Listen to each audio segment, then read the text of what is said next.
Welcome to Business Innovators Radio, featuring industry influencers and trendsetters sharing proven strategies to help you build a better life right now. Welcome to the show. I'm Lisa Williams. Today, we have Courtney Johnson Rose. Courtney entered the real estate business in 2000. Armed with a vision, determination, and a foundation of faith, she was determined to stand out from the crowded Houston marketplace. Courtney Johnson Rose is the principal broker at George E. Johnson Properties, a family business that was started over 30 years ago by her father. Johnson Properties is a full-service real estate firm specializing in residential and commercial services. Courtney has accomplished many achievements and received several awards. In 2007, she was selected by the National Association of Realtors and the Realtor magazine as one of their 30 under 30. Courtney has been appointed to several boards. She has also been awarded Realist of the Year and Salesperson of the Year by the Houston Black Real Estate Association and the President's Award from the NAACP Fort Bend chapter. Courtney has taken the Houston area by storm. She has been honored by Rolling Out magazine. In addition, Courtney was featured as one of top 40 under 40 business leaders in Houston and by the Houston Association of Realtors as one of their top 20 under 40 real estate professionals, again in the Houston area. Courtney created and hosted an informative real estate show entitled Real Estate Today that appeared on Comcast. She is also an active member of the National Association of Real Estate Brokers and obtained her bachelor's degree in business and economics from the University of Texas at Austin. Courtney also earned her master's in community development from Prairie View A&M University. An active member in community, Courtney is also the founder of Agnes B. Johnson Scholarship Foundation. She has also been married for over 10 years, and she has been blessed with 2 children. Please welcome to the show, Courtney Johnson Rose. Hello, Lisa. Thank you so much for having me. I really appreciate it. We're glad to have you. Well, let's get started. Today, we're going to talk about the growing number of Black women in business, how we've evolved, and what it'll take to help African American women in business run successful businesses. Let's get started. Black women have always had an entrepreneurial spirit. From our great-grandmothers who cleaned houses for a living and sold fish dinners at churches, to the many African-American women who rose to the tops of their industries, including Michelle Obama, the first African-American First Lady of the United States, Sheila C. Johnson, founder of BET, becoming the first African-American woman billionaire, Oprah Winfrey, having the #1 daytime talk show in America, Serena Williams, #1 in women's singles tennis, Janice Bryant, owner of the largest minority woman-owned employment agency in the United States, and Ursula Burns, the first African-American woman CEO of a Fortune 500 company. And of course, the list goes on and on. In fact, according to the 2015 State of Women-Owned Business Report, the number of women-owned businesses grew by 74% between 1997 and 2015. The report also stated that 33% of women-owned firms are owned by minority women, and Black females are amongst the fastest-growing group of entrepreneurs in the U.S. It's wonderful to know that African-American women entrepreneurs are the fastest-growing segment of entrepreneurs in the U.S. What a great statistic. So it's important that we don't let this momentum die. Now, more than ever, African-American women entrepreneurs need resources available to help them not just be in business, but grow in business. The biggest hurdle African-American women business owners face is that many are first-generation entrepreneurs, and they lack exposure to other Black women in business that have successful businesses from which they can glean habits and proven processes from. Let's look at an example of just how important having a role model accessible to you can be. Here is what Jessica Alba, actress and CEO of The Honest Company, said about having someone that you can call on. As far as mentors go, countless. I was not shy about making phone calls to many people. I've been fortunate enough to know people like Tory Burch and Diane von Furstenberg And they, got lots of emails and phone calls from me along the way with tears in my eyes saying, I don't know if this is possible. Why is everyone telling me no? What do I do? What does it even mean to get venture capital? What is venture capital? What's a board? Like, I just didn't know all these business terms. And so they helped me understand it. And it's nice having women that you can look to and rely on. Incidentally, her husband, Cash Warren, a Yale graduate, producer, and tech investor, introduced Jessica to his childhood friend, Brian Lee, an entrepreneur who co-founded LegalZoom. And the women Jessica reached out to, Tory Burch, who is a New York fashion designer, and Diane von Furstenberg, who is a billion-dollar fashion designer. Unfortunately, most African-American women don't have the same access and connections that Jessica Alba was blessed with. Black female entrepreneurs need a supportive network of African-American women business owners that we can learn from. It's time to talk, share, and provide resources and roadmaps to Black women in business. We need successful mentors to inspire African-American women on their journey in business. I have lined up a variety of successful, prominent, and leading African-American women in business across many industries to share their paths and secrets to their success. They will discuss their journey not only as women in business, but more importantly, how they grew successful businesses in spite of the unique challenges faced by African-American women business owners. Forgive my cloudy voice, but the show must go on. So let's get into the show. My first question is, how do you feel about being part of this historical time for African-American women in business? It's exciting, and I'm in Houston, which is right now the fourth largest city in the country, and I am surrounded here in the Houston area among some phenomenal African-American female entrepreneurs.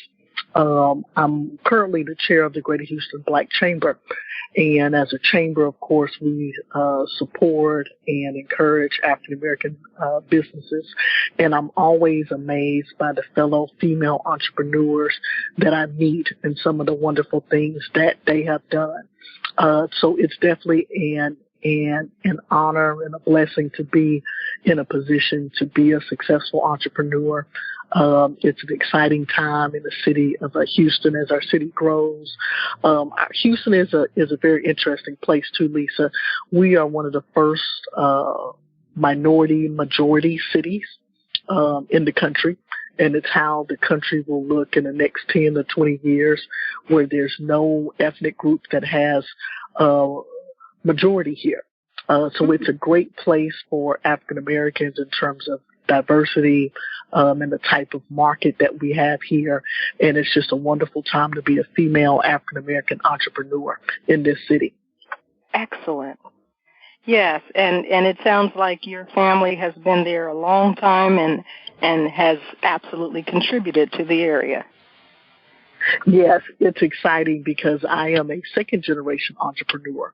My father, George Johnson, started our company in 1972, before I was born. He's from the Beaumont area here in Texas and came to Houston for law school. And while in law school, started a real estate firm. And we have since evolved into a full-service firm. My older brother also works with us too in the project management piece. But it's been a blessing to be able to be a part of a family business. And I'm also extremely blessed to be able to stand on his shoulders. A lot of the initial things that entrepreneurs go through, I had a great mentor to be able to glean from with my dad and his experiences in the real estate market, his experiences being an actual business owner. So I'm very proud. So I'm very proud and thankful to be able to pass along and be a part of our family legacy. And we're, hoping and praying. I have 2 kids. My brothers have kids, so we're hoping that our children will be able to keep our family real estate company going another 40 years. That's right. That's right. Keep that spirit of entrepreneurialism going. Yes, ma'am.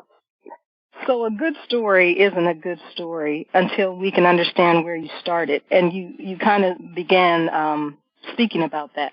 Tell me how you got started in business, Courtney. I'm a graduate of business school.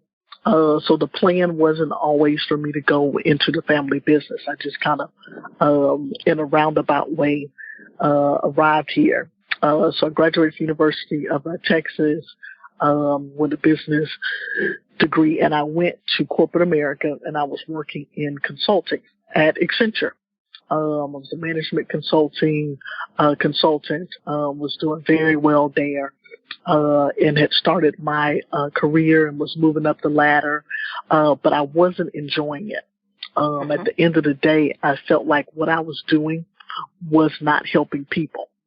And it was a interesting feeling because I was making money. I was doing well. I bought my first home. I was, using real estate, buying investment property. So I was doing all of the right things, but the objective or the goal of my work was not something that was fulfilling. So what I did was I started, working part-time for my family business. And I needed to build up enough income, enough experience, enough savings and things of that nature before I just fully branched into it. So I did that for a couple of years before I left corporate America to actually start. And that 2-year prep period was really a blessing. Because what I found with working with some other entrepreneurs is a lot of times we'll just jump into business and then the financial roads get hard. Because you are an entrepreneur, all of a sudden, all of the onus is on you. And that can be very difficult. But taking my time, easing into it, working my business on a part-time basis and reinvesting everything that I was making back into the business really helped me launch off full-time very, very well.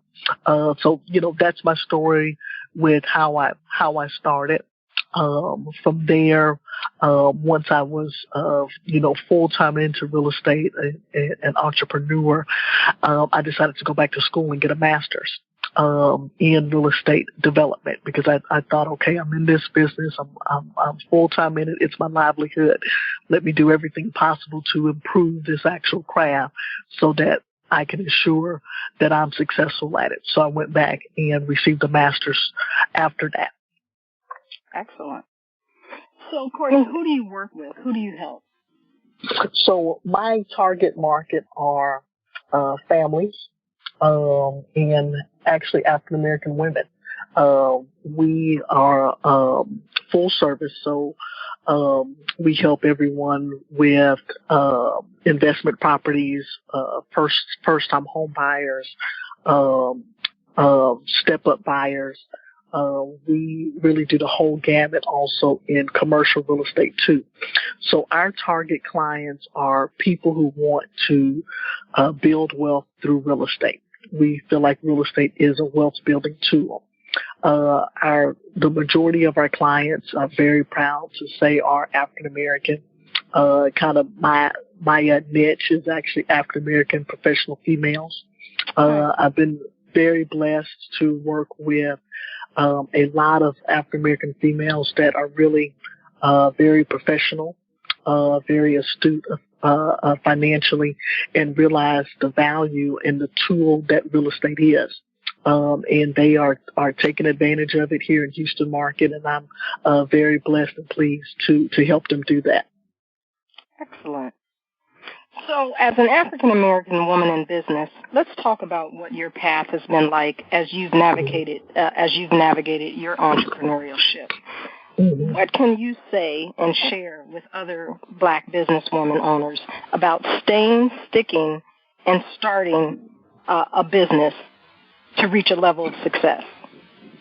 That's such a good question, Lisa, because a lot of times, again, it can be hard, and I don't want to underestimate or understate that, because owning your own business and being an entrepreneur can be very difficult. but I think that the reward definitely outweighs the actual work involved in it. So just some of the things that I can share that I have had to learn, is that it all starts and ends with me, as the business owner. So even if you have staff and employees and folks that are helping you do certain things, I always have that responsibility to say that I have to make sure that it gets done. People quit, people move on, sometimes employees don't have the same commitment level. But at the end of the day, as an entrepreneur, I am the one that's responsible to the client. I'm the one that's responsible to the business. So that has been a big revelation. In addition to that, I do want to also add, as an entrepreneur, it's so important to keep investing in your business. A lot of times, we are living off of the income that we make, of course, to pay bills and to be able to sustain ourselves. But there's something to be said to the investment that has to be made back into the business for supplies and equipment and technology and to develop your marketing, your process and procedures. So that's one thing that I think entrepreneurs, we have to make sure that we're always keeping that in the back of our mind, that yes, we're, living off of the income that we're making, but we have to be able to strategically set aside funds to invest back in our business. One thing, and again, I mentioned I volunteer a lot with our chamber here in Houston. One thing that hurts me the most on our African American businesses is that we're great at what we do at that skill set, but we aren't able to scale up. Meaning we aren't able to move beyond just us being a sole proprietor, and that takes investment. How do you manage people? How do you build out your employee benefits? How do you do this? How do you run a business? And a lot of times we're good at, selling real estate, or we understand real estate, but there's a whole nother piece to this puzzle, which is running a real estate business and running a real estate office that, I've had to learn. We've looked at different franchise models and kind of looked at different real estate models across the country to be able to figure out, okay, what's the best fit for us, our personality styles, but also profitability too. So reinvesting back, learning the actual business piece of it, I think is really, really essential to the process. Absolutely. So, Courtney, what was really hard for you? I mean, honestly, think of one of the most challenging times in your business. What was hard for you, and how did you get past it? In real estate, we work a lot on the markets. So as 2007 through 2009 was an extremely difficult time in the real estate market. So things that used to happen easily were not happening quite as easily then. In several industries, especially real estate. Yeah. Especially real estate. And it's difficult, particularly if you have an office building and you have staff and you have all these things going on, and you're used to, being able to have a certain amount of productivity and sales. And it just doesn't happen. And a lot of times, a lot of the changes, happen fairly quickly from one quarter to the next. So I would say that for you specifically in 2007, that was challenging. So we literally were in a situation where, we had several agents. We had about 15 agents working for us, but we were not able to get deals closed due to financing, due to lack of properties on the market, the whole 9 yards. But we still have all of this overhead of staff, office buildings, etc. So what we did was we had to change our model. We went after several foreclosure contracts to say, okay, if this is the market, our traditional market that we've niched is, helping consumer to consumer, kind of belly to belly. B2B, if you will. So we had to change that market and say, okay, we're going to have to become listing agents for these foreclosures. If this is where the market is, we have to find a way to position ourselves to actually do that. I actually traveled around the country to several different banks, to several different asset management companies, and I really had to sell our company, sell our services. We had to develop a foreclosure division of our office within a month, where we have a division of our company that we never had before, but now we have it. And it's the best also. We had to turn that around in 30 days to position ourselves to now go to market. We were successful in gaining some foreclosure contracts, and then the second challenge came. So now we had work, but two, now we have to staff up and retrain and build a team around that. Everything from, now the guy that changes the locks and cuts the grass and, different type of signs that you do. And, it was just a different animal that we had not had to deal with before. But in order to stay in business in this type of market, to still make payroll, to still meet all of our obligations, we had to literally be adaptable and change our business. So that would probably be my most challenging time during that period, staying afloat, and trying to stay profitable during that period, but literally holding on, and thankfully the market changed and we were able, to make it into the higher ground. But there's a lot of real estate professionals, that were not as fortunate. Absolutely. And thank you for sharing that. And the reinventing yourself or shifting or whatever you want to call it. Yeah. And it's just kind of interesting because I know a lot of other entrepreneurs, particularly females, and, you build a business based upon a market or a need. I see people having to do it all the time. Technology, changes your business. You have to shift, so it's just a great lesson to learn and a great skill of adaptability. Absolutely. So we have a plethora of Black women that have accomplished great successes, like those I mentioned earlier, and others such as Taraji P. Henson, Kamala Harris, Shonda Rhimes, and so many others. Can you share a nugget to help women that are just starting a business? Yes.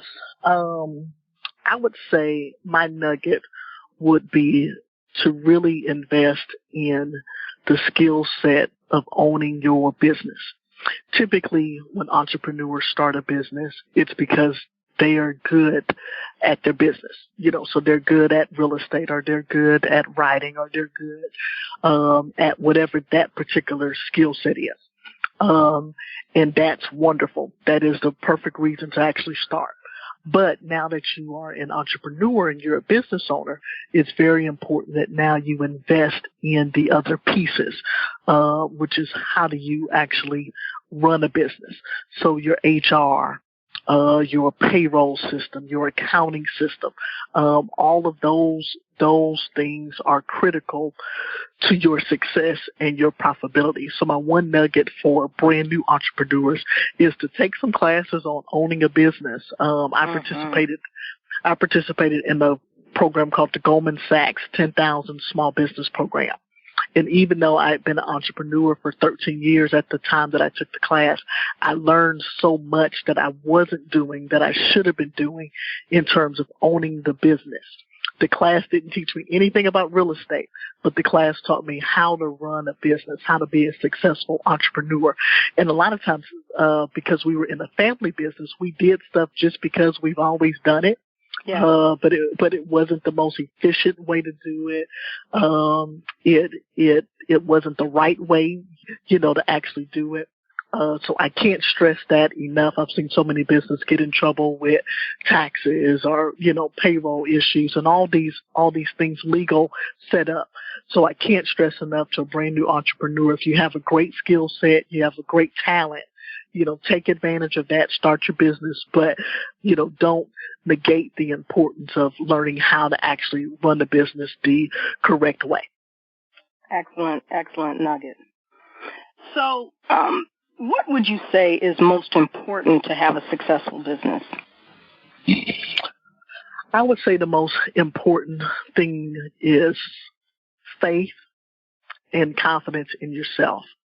As I mentioned earlier, it can be hard when you own your own business.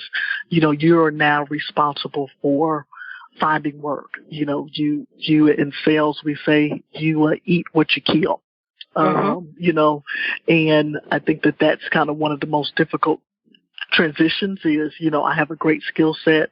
I'm good at what I do, but now all of a sudden I have to sell and market myself for that.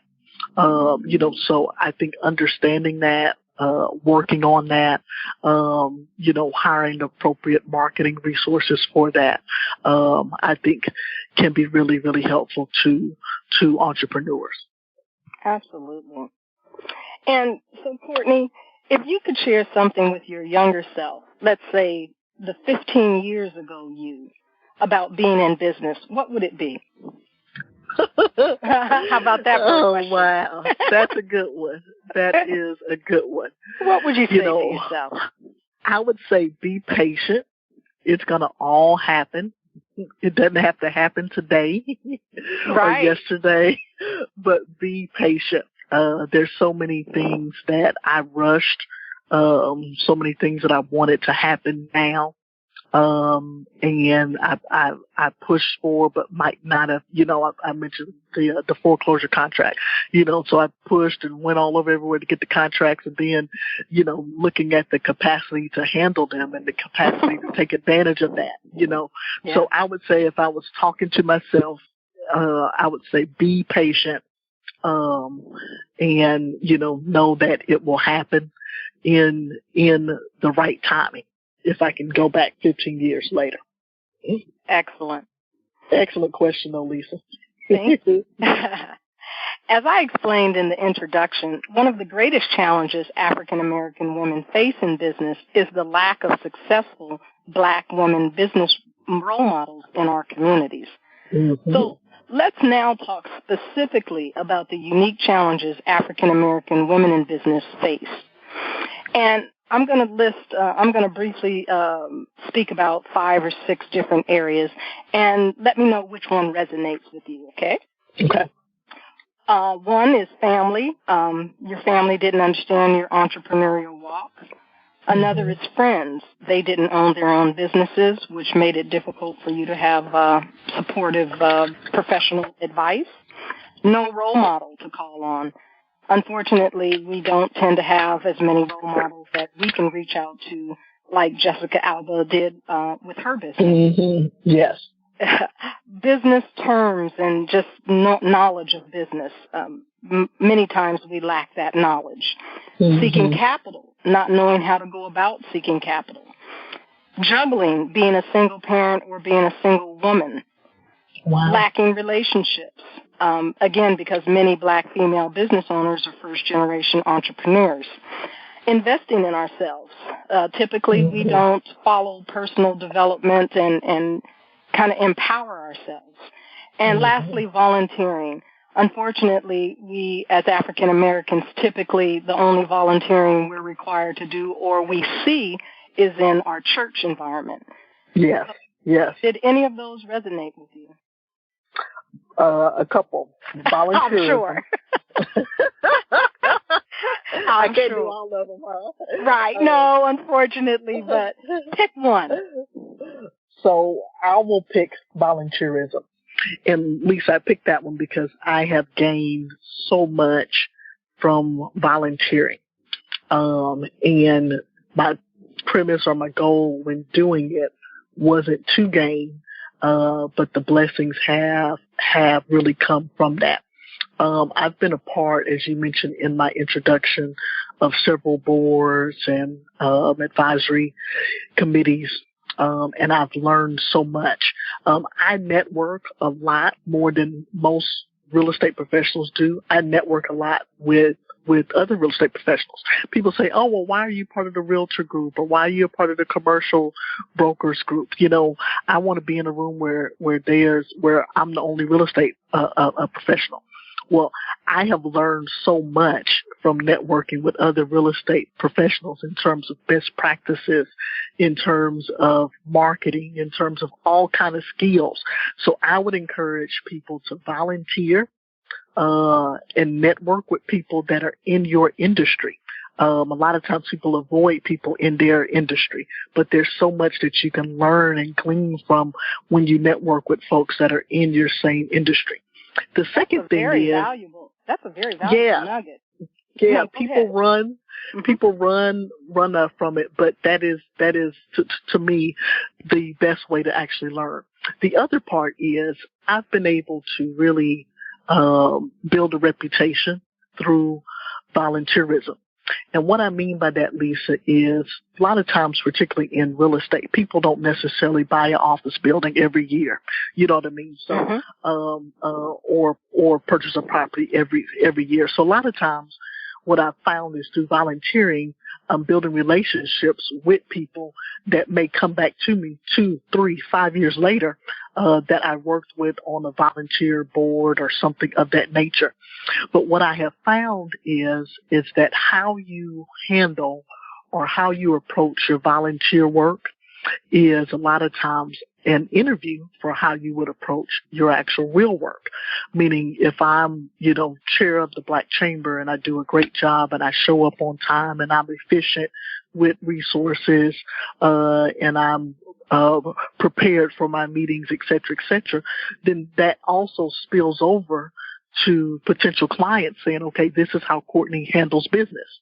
Yeah. If I do this, if I'm part of the Black Realtors group and I'm the leader there and I'm doing a good job and I'm respectful and, I'm thoughtful with resources and the budget and things of that nature, then people say, oh, wow, well, that's how Courtney is in business. And I've seen so many cases where entrepreneurs take on volunteer positions and they don't do a good job. They say, oh, well, I'm not getting paid for this, so I'm just going to show up to the meeting whenever I get there, or, nobody's paying my salary here, so if I had a report due on Tuesday, I'll get it in as soon as I can. But I think what they fail to realize is that you are interviewing, if you will. Everyone across the table around the room are potential clients of your business. Yeah. And if, you aren't timely, you aren't respectful, you aren't resourceful, you aren't thoughtful, you are technically interviewing and you don't even know it. Wow. And people are making assumptions about how you work in business. Now you may say, hey, no, this is totally different. If I'm getting paid as a consultant, no, I'm on time and I do great work, but you don't showcase that. And I feel like a lot of times, particularly African Americans, we don't take our volunteer positions seriously, or we don't understand where those volunteer positions can actually lead you to. But there's been so many cases where I've done something as a volunteer and I'll get a call back. It isn't immediate, but just stay in business and you will get that call back, months or years later, where you worked with someone and they appreciated how you worked with them or how you treated them, and now they become a client. Courtney, I like a lot about what you just said, but what really jumped out at me is not only have you positioned yourself with regard to volunteering, but you have positioned yourself as a leader in your volunteer capacities, which is a huge piece. Because, again, it allows you to position yourself, to stand out, to get the opportunity to show, your work ethic and who you are and what you do. Yes. Very good. Yes. Mm-hmm. Yeah. That's the key word to me. So work ethic. And I think that, when someone's looking to hire, a professional service, I'm in the service industry. So when someone is looking to hire professional service, they're looking at that work ethic. If I'm interviewing an accountant or interviewing a marketing firm or, interviewing someone to provide services for me, I'm looking at their work ethic. And, for entrepreneurs, even if it is a volunteer experience, your work ethic is still showing. Absolutely. So, Courtney, you already explained that you came from an entrepreneurial background. You are at least a second-generation entrepreneur. Yes. Can you tell me how you feel being in an entrepreneurial family has helped and or not helped you as an entrepreneur? It has helped tremendously. And I see it every day, Lisa. Because a lot of the things that I am willing to do and willing to try, it's only because I grew up with my parents as entrepreneurs. And because of that, in my mind, I think of buying a real estate property for your business as a no-brainer. But I've had several entrepreneurs that I've worked with that says, wait, that's a big step. We can't make that step, that nervousness about it. But to some degree, a lot of things that happen are just a no-brainer to me because I've always seen my parents in business. That's huge. It is huge. It is huge. And I look at it, and I even see it daily in my work, just in home ownership. My parents always owned property. Since I was a little girl, that's, something I was always around real estate. And I even saw it in my marriage. My husband and I got married, we got engaged. I said, hey, we need to buy a property together. He's like, wait a minute, time out. Let's just, get this thing started. Let's just pace ourselves. But, it's a whole different mindset that I had to kind of show him, hey, these are the benefits. This is why you do it. This is a financial tool. This is an investment. And he turned around and said, no one had ever shared that with me. And he said, it's not in our community. We don't think like that. So I realized the benefit and the advantage of my parents being entrepreneurs. It has put my mindset in a different place. And I should be able to stand on my parents' shoulders and go further. And then my kids should be able to stand on my shoulders and go further. Because what they get to see, my children, they get to see their grandparents as entrepreneurs running the company and their parents as entrepreneurs running the company. So their probability and what they've seen and what they can expect is totally different because of what they have seen. And I would go one step further and say you are also positioning them to not start from zero, like many African-American families and their children do start at zero. Lisa, I read a stat with the chamber that most white entrepreneurs, their wealth comes from, or their startup seed money comes from inheritance. Mm-hmm. Sure. Money in the bank. Most black entrepreneurs, their seed capital comes from savings or having to pull money out of property. So a lot of people are using their property equity. Mm-hmm. We have to go in and take that big of a risk personally to be able to fund and start our own businesses. Right. So when you just look at that to say, I have inheritance money, which is money I didn't have, money I'm not living off of, I can use that to launch a business. Or I have to take a second mortgage on my house to be able to start a business. The risk factor is just so much greater for the average entrepreneur that's African American, particularly female, particularly if they are a female head of household. It's so much greater. The risk is so much greater for us to actually start the business because the resources are not there readily available.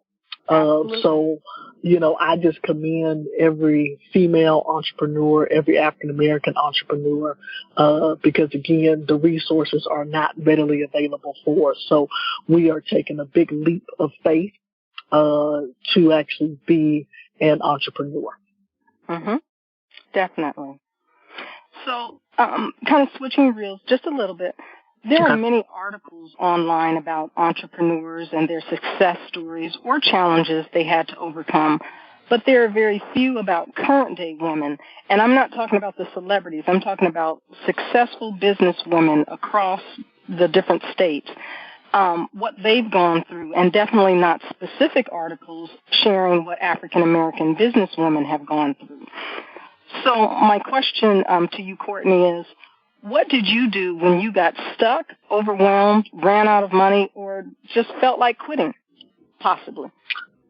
You know, one thing, and this is a phenomenal question, Lisa, because, you know, when you work in corporate America, you know, you have 2 weeks vacation and, you know, all that good stuff everybody takes off for the holidays.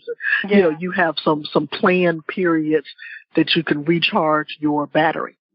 When you're an entrepreneur, you don't necessarily say, oh, well, I'm going to give myself 2 weeks vacation. Or I'm going to give myself 5 sick days. Right. You know, no, you don't. It does not happen. And if you don't go to work, then you don't get paid. Right. And I went through a period of, you know, working 7 days a week for months, and you lose focus. You need a recharge. So I've gone through periods like that where I've just had to just try to take a break and take a step back from it. And I think that is so important for entrepreneurs to do, particularly when you're in that growth phase and you're building your business. And, you know, sometimes in business, when you're an entrepreneur, you have to fake it till you make it, you know, so you get a big contract, and, you know, the contract really calls for 5 staff people. You're trying to make it happen with 3. Right. You know what I mean? So true. you are burning the hours and the time, but you burn yourself out. And it's just so important to give yourself that opportunity to say, hey, you know, let me look at this. If I worked anywhere else in corporate America, I would have, you know, 14 vacation days a year. Am I taking advantage of that? Am I giving myself a good work-life balance? Yeah. Because especially I think, as a real estate agent. I mean, that's hugely difficult because you guys are kind of almost like doctors, 24/7. 24/7, yeah. Mm-hmm. And when you're dealing with people in real estate, it's usually the most expensive asset or expensive purchase that they will ever make. You know, so you have to be available to your clients because they are spending a lot of money, and you are their resource or their consultant through the process. You know, so you have to be available, but that can be, you know, very tiring. But, you know, you have to set some opportunities for yourself to kind of take a step back from it. Really critical. Excellent. So what didn't you have when you were building your business, Courtney, that you wish you would have had?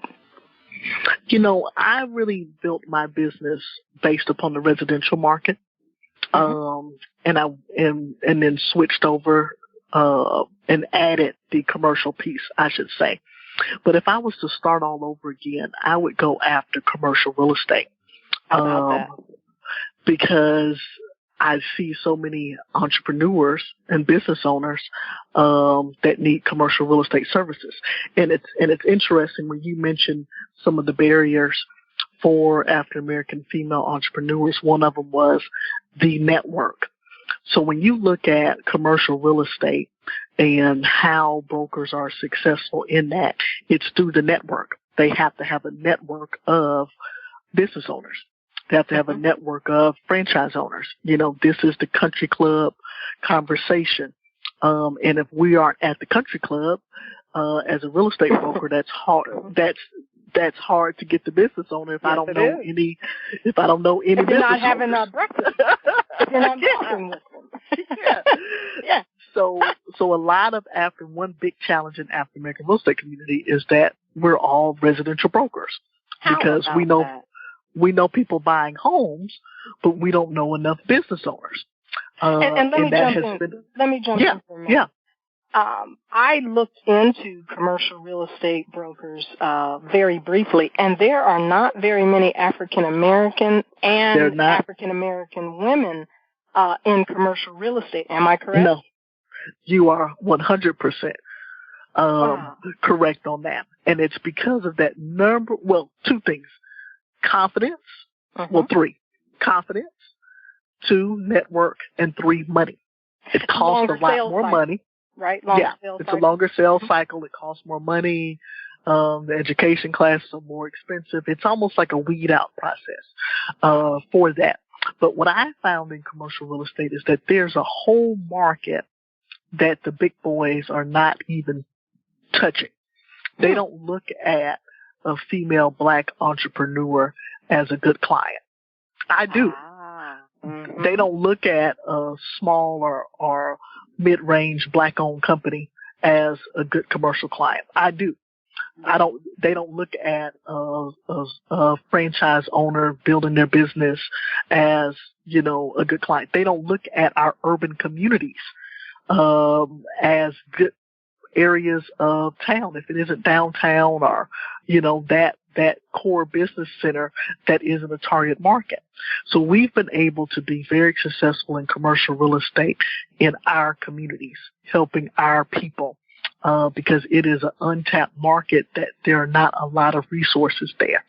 So we've helped a lot of African American owned business find office space for lease, for sale.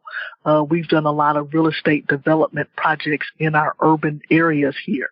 For bring in retail, bring in quality grocery stores, etc., to some of our African American communities here in the Houston market. But I wish that I would have had the confidence and the acumen, to be able to go after commercial real estate earlier in my career. But again, due to the limited network, I didn't think that I could do it. And a lot of us don't think that we can do it because it's usually the country club conversations that we are not typically a part of. That is a huge, huge share, and thank you so much. And again, Courtney, I commend you for something even bigger with regard to commercial real estate because you're building communities. What you're doing is you're creating legacy. That's the goal. And Lisa, when I left corporate America to say, hey, I can stay here and I can make money, but at the end of the day, I'm not doing anything that's impacting anybody else. When I left there, I said I wanted to leave, not just to make money, but I wanted to leave so that what I did on a day-to-day basis impacted and helps people. And we help African Americans build wealth through real estate. And that's through buying homes, buying commercial properties, real estate development projects, the whole 9 yards, everything real estate. But our goal is to help African Americans build wealth through real estate. Nice. I love it. Okay, we're going to have a little fun now. Okay. I'm going to complain, and then we're going to have some fun. Okay. Our black businessmen, they're showing us out, and that's not going to work. Tyler Perry has shared his homeless to success story. Eric Thomas, the motivational hip-hop preacher, has the homeless to PhD story. So us ladies, we've got to get our stories out and document it. Yeah. That's true. That's true. So African-American women in business have some inspiration when they're feeling low, when they're searching online to learn what other women did in challenging times. So together, what I'd like to do is figure out what your rags to riches story or what your hero story is. So what would you say? I'm coming up with something in my mind right now, but what would you say? For me, it's just following the legacy. My parents built fertile ground. They set us up with an opportunity. And for me, my challenge is to, one, not squander that. And then two, take it to the next level. So that's very important to me, to take it to the next level, and to put my kids in a position to have it better than I had it, but also take advantage of the resources and the opportunity that has been given. Yeah. So, I'm sure we'll come up with something a little catchier, but maybe something like from finding, I'm trying to do something with the word living, from providing living spaces to legacy, something like that. Something like that. Okay. Yeah. I like where you're going with it. I like where you're going with it. Thank you. So, switching directions just for a moment. Today, there's a lot of talk about collaboration. Mm-hmm. And so, Courtney, what are your thoughts on collaboration instead of competition? You know, I think it's critical. And again, as I mentioned, I network with real estate professionals a lot. And through that, I've gotten several collaboration opportunities. One of the foreclosure contracts that we went after, we did it in collaboration with another African-American owned firm that was going through the same thing. We recently bid on a proposal with two other African-American real estate firms. You know, so collaborations, which our firm was too small to do it on their own. Their firms were also, but the three of us together, we are a powerhouse, and we have a chance to get a multi-million-dollar contract because we came together to do it versus trying to do it separately. So I am all for collaboration. I think it helps us scale up our capacity and get into another level of the playing field. So I think we have to be realistic about making partnerships happen, because I think it's the only way that we catch up, if you will, and build our capacity quicker. Oh, I agree completely. One of the things I share with business owners that I work with, especially women, is how they can succeed without having to compete. And there's a number of ways that I show them how they can do that. One of them is implementing what I call the power of positioning, and another is leveraging the media to build their brand. Because what I find, absolutely, what I find is, you know, when you take your eyes off of your competition, number one, you can focus more on yourself. And on yourself, and raise your own bar and build your own brand. And when you focus your energies in that way, the competition doesn't matter. It doesn't matter. Yes, it doesn't matter. And, you know, Lisa, in preparing for this interview, I was doing some research on you, and I saw your tagline of creating your own position. Yeah. And I love that. And for example, when me and the other brokers just banded together a few months ago to go after this multi-million-dollar project, we each had our own niche. That's within what the services were. You know, so one specialized in property management, one in brokerage, one in consulting, you know, and everyone just kind of fit. But you're so right. You're in the same industry, but what's your unique position? And I just love the fact that your company guided entrepreneurs to find what's their unique position. And your position can come from your background, your past experiences, your approach to it. You know, you can do the same. Your passion, you can do the same thing or get to the same place, but there's 10 different ways to actually get there. And your position is what your approach to it is. So I really love that was your concept in terms of how you help businesses. I thought that was phenomenal. Thank you. And yes, Courtney, that is a very high compliment for me, particularly from a real estate agent, because unfortunately your industry, you know, everybody shouts out, I can help everyone. And of course you can. You can. But it's so hard. It's so much harder to get real estate agents to consider niching because they think they're limiting themselves. But, I mean, you can be a big fish in a small pond or a small fish in a big pond. But when you can craft a message specifically speaking to a group of people, that group is going to be drawn to you. And you can become the expert in that niche very quickly. Yes, you can. You can. Mm-hmm. Yeah. So, awesome. Courtney, how do you think we can move forward and turn that growing number of African-American women in business into successful million, multi-million, and billion-dollar businesses? I think two things. One, we have to tell our own story. Hopefully someone listening to this interview and series of interviews that you're doing will listen and say, hey, I can do this, you know, or say, hey, let me take my skill that I have and take some business courses and learn how to take this to the next level. So I think, one, telling our story, and then two, we have to figure out this puzzle of access to capital, and startup money and seed funds. As I mentioned earlier, Lisa, white entrepreneurs, they have it sitting in a bank. It's in inheritance. We don't have that opportunity. So we have to figure out, how do we maneuver, how do we self-fund, how do we crowdfund, how do we do it, pull money from properties, how do we do it, so that we can be able to have the necessary capital that we need to be able to launch our businesses. We have an entrepreneur here in the chamber who owns multiple gas stations and fast food restaurants. He did it through real estate. He had a bunch of properties. He sold them. He took the equity out, along with a 401k loan from his father, to start the business. So we have to be resourceful like that. It's not just sitting there in the bank. We have to figure out, how do we pull together, what resources do we have, what do we own, how do we pull from it.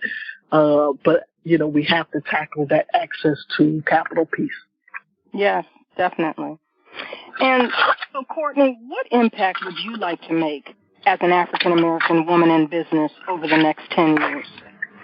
So for me, Lisa, I want it to be twofold. Of course, through my work, working with entrepreneurs, working with families, building wealth through real estate, I want that to be a legacy, where I can count the number of families or the number of businesses that I've been able to help build wealth through real estate.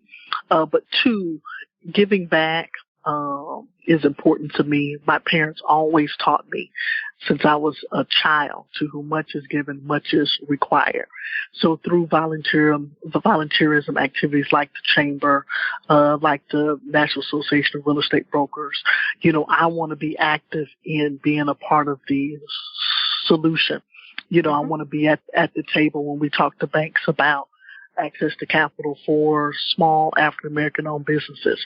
I want to be a part of the policies when we talk about at the National Association of Real Estate Brokers, when we meet with Fannie Mae and Freddie Mae and all these other groups about loan products and, mortgage insurance and all of those things that are barriers for African-Americans. I want to use my influence and my time working on creating better situations for us. Excellent. And do you have a mentor or a coach at this juncture in your business? My mentor is my dad. And I've been blessed to have him for my career. And even when I was in corporate America, he was still my mentor with how much he has achieved. And he's also just an outstanding guy. How about that? Yeah, he is a leader in the community. So a lot of the challenges that I have on the volunteerism side, he has experienced before, managing family, managing entrepreneurship. He's actually done it all and has done it very successfully. Excellent. And do you have a suggestion for Black women in business on how to approach or seek a mentor? I think, again, find someone in your industry. I can't stress that enough, because every industry has its own set of rules. Every industry has its own best practices. If you can find someone in your industry that would mentor you, I just think that it can go so much further. Of course, entrepreneurship is entrepreneurship and business is business, but I've just learned so much from folks that are in the same industry that I am in. And I just cannot stress, when you're looking for a mentor, don't shy away from someone in the same industry as you are in. I think it's critical. Excellent. And can you share your 5 success tips with us? Yes, I can. So success tip 1 is keep a good database.